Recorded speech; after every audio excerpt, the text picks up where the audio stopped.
इस वीडियो में हम लोग देखने वाले हैं एम्पियर सर्कुलर लॉ।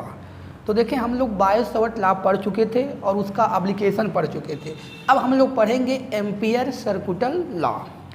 तो एम्पियर सर्कुलर क्या होता है? देखें, हम लोग देखे थे कि अगर कोई कंडक्टर हो या कोई वायर हो तो इसके around magnetic field Biot Savart से निकाल सकते थे, अभी इसके पहले देखे थे। अब हम लोगों को क्या है कि हमारा दूसरा मैटर होता है एम्पियर सर्कुलर लॉ का भी यूज करके हम लोग यहाँ पे मैग्नेटिक फील्ड निकाल सकते हैं। ठीक है, तो इस तरह से दूसरा मैटर है मैग्नेटिक फील्ड कैलकुलेट करने का, क्या? Ampere circular law. तो पहले देखेंगे एम्पियर सर्कुलर लॉ क्या होता है, उसकी प्रूविंग क्या है और उसका एप्लीकेशन क्या क्या है। ठीक है, तो देखिए एम्पियर सर्कुलर लॉ जो हमारा होता है, एम्पियर सर्कुलर लॉ देखिए क्या बताता है। Line integral of magnetic field, line integral का मतलब जो इंटीग्रेशन होगा एक लेंथ के लिए होगा। Line integral of magnetic field, line integral of magnetic field is equal to the, line integral of magnetic field is equal to the mu naught times current enclosed, mu naught times current enclosed by the path या current enclosed by the curved.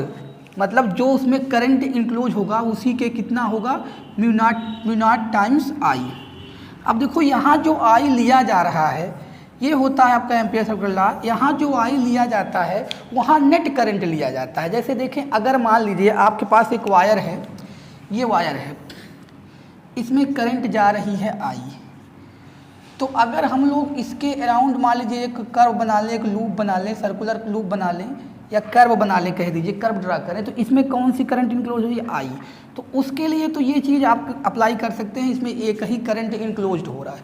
लेकिन ऐसा हो कि उसमें कई सारे current enclose हो रहे हैं, जैसे मान लीजिए कि ये आपका है, इसमें एक I1 हो रही है इनक्लोज, I2 हो रही है इनक्लोज्ड, इसी तरह से कई सारे करंट इनक्लोज्ड हो रही हैं। अगर इसमें इस पाथ से कई सारे करंट गुजर रही हैं इस क्लोज पाथ से, तो उस केस में हम लोग जो लगाएंगे ये एम्पियर सर्कुलर लॉ वो होगा line integral of magnetic field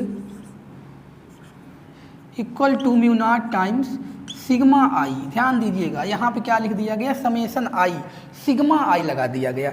sigma आई का मतलब आपको मैं समझा रहा हूँ कि यहाँ पे जो करंट लिया जाता है उस कर्व में जितने करंट इनक्लोज्ड होते हैं उसको लिया जाता है। ये तो एक पर्टिकुलर इसमें एक करंट इनक्लोज हो रही है तो दिस, या यहाँ आई नेट ले सकते हैं। और हमको पता है कि आई होता है, करंट होता है स्केलर क्वांटिटी, तो डायरेक्शन के साथ इसको ऐड करेंगे। मान लीजिए सारे करंट अपवर्ड डायरेक्शन में जा रहे हैं, तो मैं आपको एक एग्जाम्पल देके बताता हूँ ये सिग्मा आई को किस तरह लिया जाएगा। जैसे मान लीजिए आपके पास एक कर्व है, एक क्लोज्ड कर्व है, ये हो गया आपका क्लोज्ड कर्व। यहाँ पे एक करंट I1 जा रही है अपवर्ड डायरेक्शन में, I2 आ रही है नीचे, I3 भी जा रही है अपवर्ड डायरेक्शन में, I3, I4 भी ले सकते हैं, कई सारा करंट ले सकते हैं। तो अगर इसमें एम्पियर सर्कुलर लॉ अप्लाई करेंगे तो इस तरह से ये वाला अप्लाई करेंगे। समेशन का मतलब हुआ सम होगा। अब सम होगा लेकिन प्रॉपर एल्जेब्रिक सम होगा, तो जो ऊपर वाली एक डायरेक्शन के करंट को, मान लीजिए ऊपर वाले को पॉजिटिव ले रहे हैं तो नीचे जाने वाले को नेगेटिव ले लेंगे।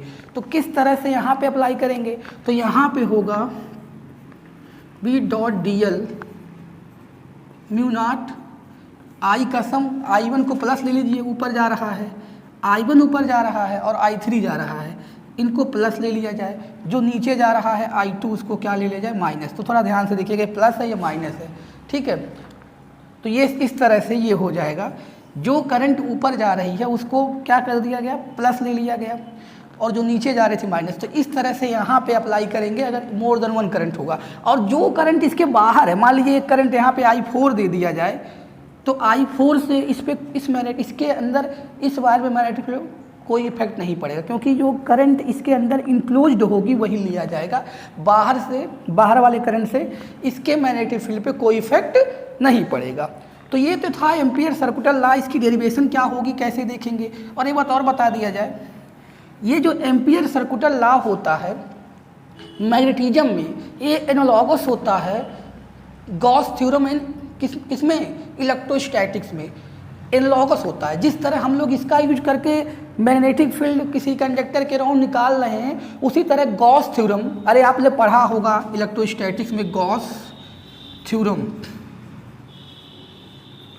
क्या था गॉस थ्योरम?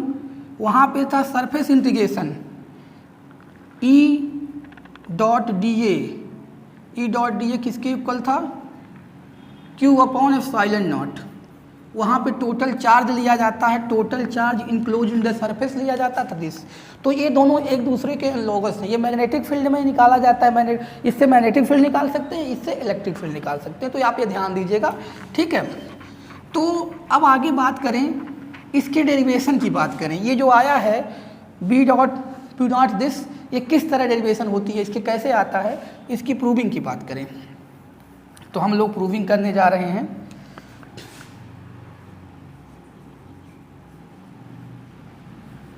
देखिए हमें प्रूविंग क्या करना है, प्रूविंग करना है लाइन इंटीग्रल B.dl क्या होता है, μ0I, ये प्रूविंग करना है, ठीक है।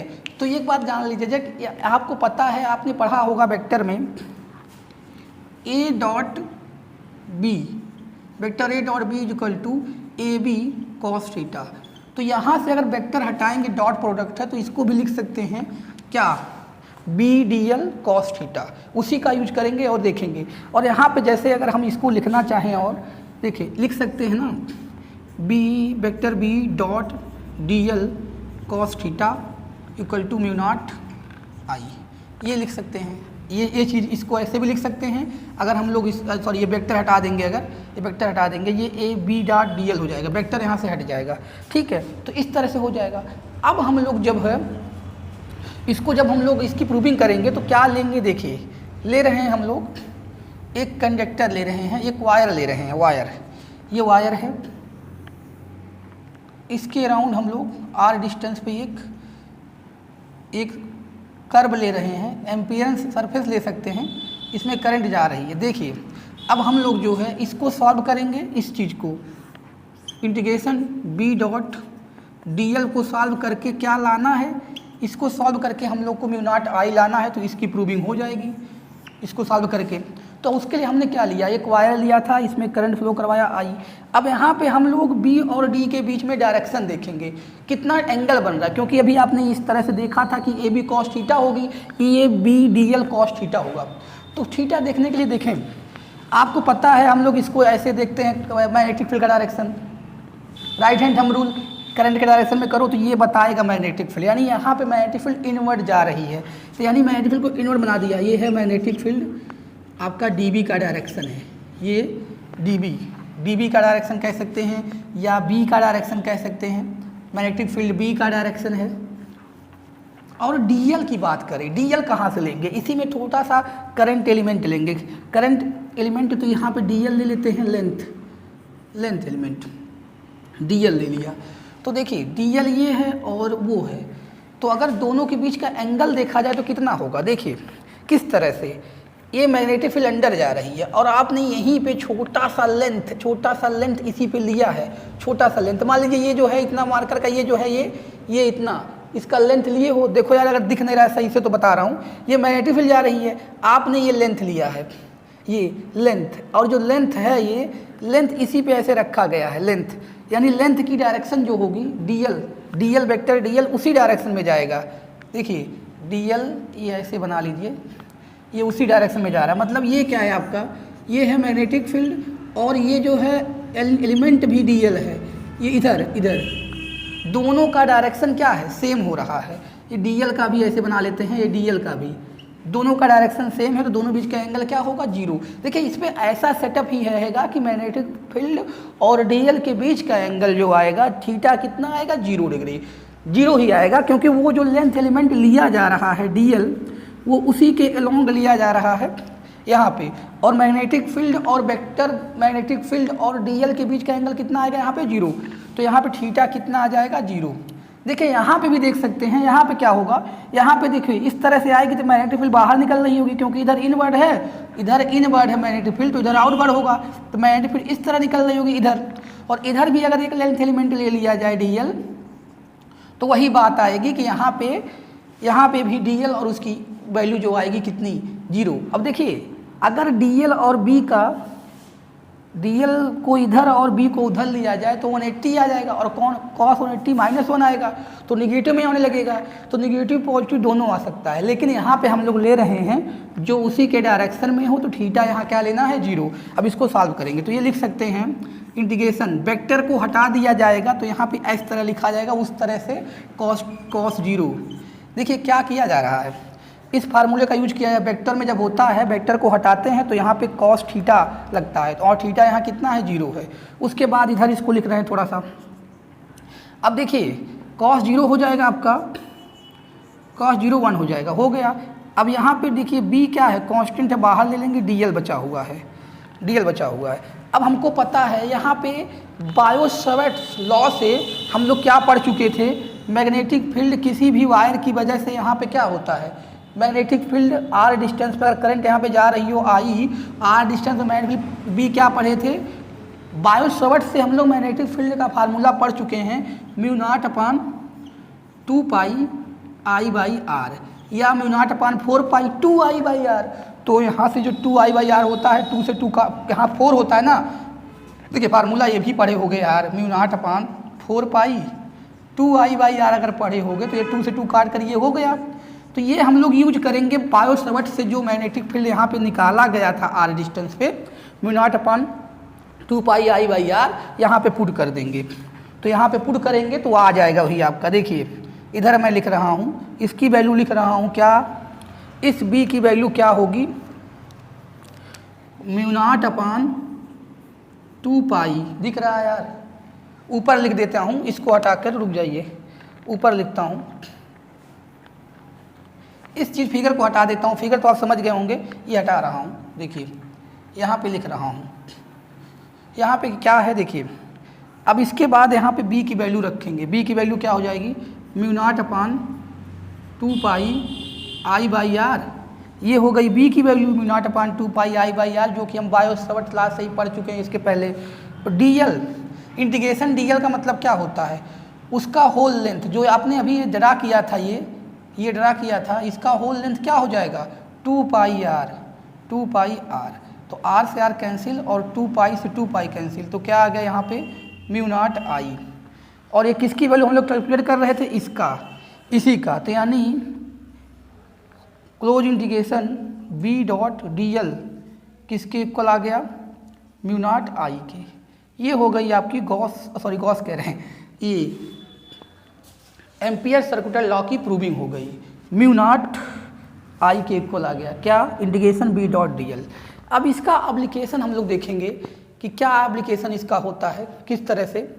तो देखें इसका बहुत सारा एप्लीकेशन है, तो 1 बाय 1 करके हम लोग देखेंगे इसका एप्लीकेशन। तो ये थी इसकी प्रूविंग, बहुत ही सिंपल है, बस आपको ये ध्यान देना है कि एम्पियर सर्कुलर लॉ क्या होता है, मैग्नेटिक फील्ड होता है किसी भी क्लोज पाथ में μ0 times current enclose by this, और करंट को लेंगे जो उसके अंदर होगा, अगर सेम डायरेक्शन होगा पॉजिटिव, अपोजिट में होगा तो नेगेटिव लेंगे, ठीक है। तो अब हम बात करेंगे इस पे एप्लीकेशन की।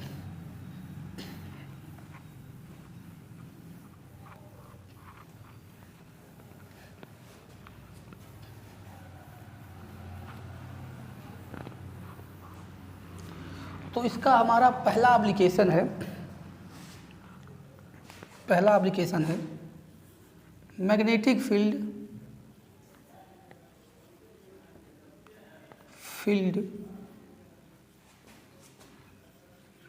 Due to a long straight current carrying wire,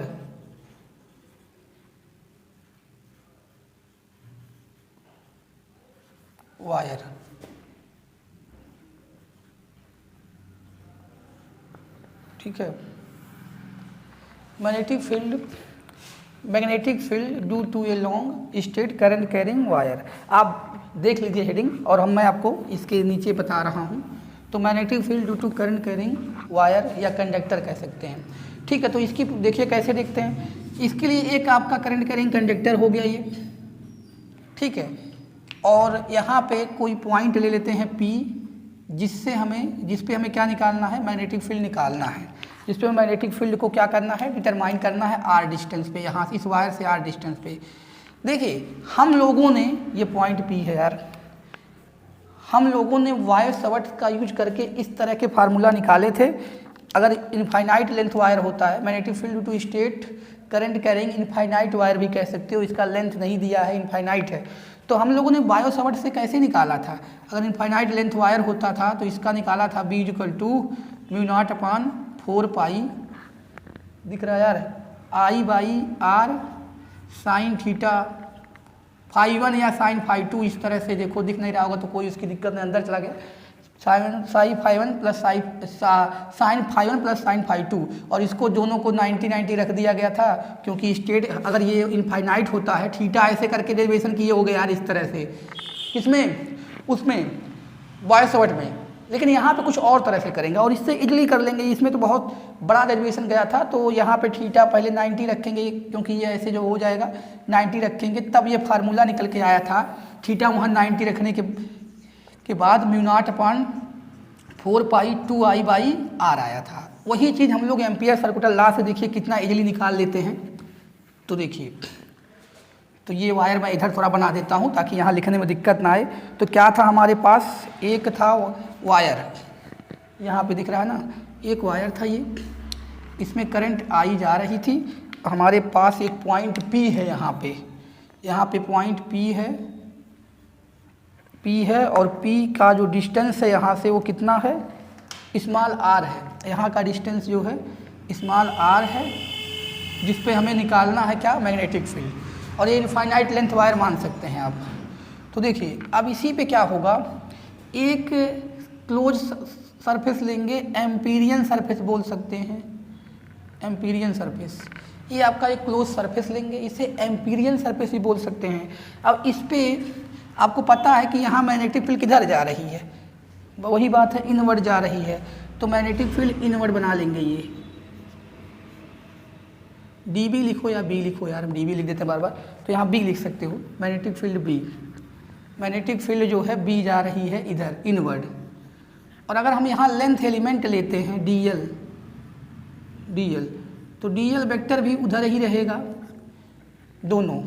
तो इस तरह से यहाँ भी जो मैग्नेटिक फील्ड और dl एंगल बिटवीन जो आ रहा है, एंगल बिटवीन ड्रा करेंगे पहले क्या, Amperian surface, angle between B मतलब मैग्नेटिक फील्ड एंड dl जो होगा, angle between B and dl क्या हो जाएगा, 0। तो apply ampere circular law, apply ampere circular law,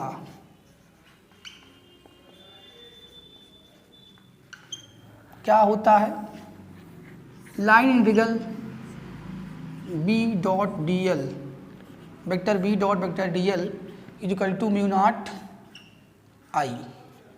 देखिए अब यहाँ से हम लोग को B मैग्नेटिक फील्ड B की वैल्यू निकालनी है, तो इसको लिख सकते हैं वेक्टर, ये वेक्टर का साइन हटाने में कॉस थीटा लगता है, B इंटू, अब इंटू है ये, B into dl cos theta लेंगे 0, और ये इक्वल होगा μ0I के। अब उसके बाद देखें cos 0 1 होती है, B को बाहर ले क्योंकि ये कांस्टेंट है, dl cos 0 की 1 हो जाएगी, तो इसको अब लिखेंगे नहीं, μ0I। अब देखिए B निकालना है तो इसका होल इंटीग्रेशन क्या होगा, अगर बात करें dl का इंटीग्रेशन क्या होता है, dl का B इंटू dl का इंटीग्रेशन मतलब होल लेंथ, इस वाले वायर का होल लेंथ क्या होगा, 2πr, ये हो गया μ0I, 2πr μ0I हो गया। अब यहाँ से B निकालेंगे तो उसको उधर भेज देंगे, तो क्या हो जाएगा, μ0I/2πr। इसी को अगर देखा जाए तो देखिए इस तरह से लिख सकते हैं, B equal to mu naught by 2 pi I by r, जो कि होता है magnetic field straight conductor straight wire की वजह से। या अगर उसको स्टैंडर्ड फॉर्म में लिखना सकते हैं म्यू नॉट अपान 4 पाई के फॉर्म में, तो यहाँ पे mu naught upon 4 pi 2I by r लिख सकते हैं। ये आपका स्टैंडर्ड फॉर्म में हो गया। और यहाँ पे मैग्नेटिक फील्ड इनवर्ड होगी तो ये क्रॉस प्रोडक्ट लगा सकते हैं, इधर आउटवर्ड होगी, डायरेक्शन देखने के लिए आपको बताया ही गया था। तो इस तरह से ये आपका था एम्पियर सर्कुलर लॉ का पहला एप्लीकेशन। तो देखिए ये तो बोर्ड के लिए है, इसको आप ध्यान से देखिएगा। अब हम लोग जो नेक्स्ट एप्लीकेशन पढ़ेंगे सिलेंड्रिकल वायर हो, देखिए नेक्स्ट जो इसका लेक्चर होगा उसमें पढ़ेंगे सिलेंड्रिकल वायर अगर हो सिलेंड्रिकल वायर, तो इसके इनसाइड क्या होगी मैग्नेटिक फील्ड, आउटसाइड क्या होगी मैग्नेटिक फील्ड। और अगर सॉलिड सिलेंड्रिकल वायर हो तब क्या होगी, हॉलो सिलेंड्रिकल वायर हो तब क्या होगी। तो ये सब चीज़ें किसके लिए हैं, जेईई नीट के लिए बहुत इंपॉर्टेंट है। तो वो चीज़ें हम लोग नेक्स्ट वीडियो में डिस्कस करेंगे। ये था ज़्यादातर इंपॉर्टेंट 12th के लिए है, बाकी जेईई नीट के लिए फार्मूला भी याद रहेगा तो उससे काम चल जाएगा। और बाकी देखें सोलेनाइड का भी एप्लीकेशन इसी से निकालेंगे, सोलेनाइड का magnetic field due to current करेंगे सोलेनाइड। तो इसके बाद वाला जो हमारा लेक्चर होगा application of ampere circular law का नेक्स्ट लेक्चर, तो उसको आप लोग ध्यान से देखिएगा। उसमें बहुत ही इंपॉर्टेंट चीज़ें बताई जाएंगी जो कि जेईई नीट के लिए इंपॉर्टेंट होगा। ठीक है, तो इस वीडियो में इतना ही।